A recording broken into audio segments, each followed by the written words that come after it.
এই যে আমার আগের জিম, বাড়ির পাশে জিম। এখানে কাজ হচ্ছে, নতুন করে সব ডেকোরেট করা হচ্ছে, নতুন মেশিন আনা হবে, কাজ চলছে এখানে। রিসেপশন সেন্টার এখানে ছিল, ফ্রিজ, নতুন করে সব কিছু করা হচ্ছে। মেশিনে সব ধুলো পড়ে গেছে কাজের জন্য।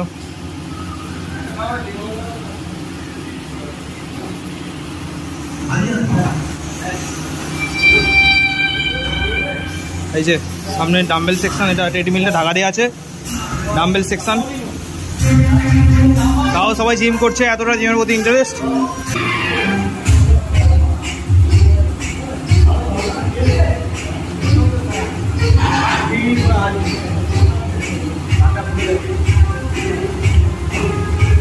জিমের ছোটোখাটো ট্রেনার, ছোটো নোট করে দাও।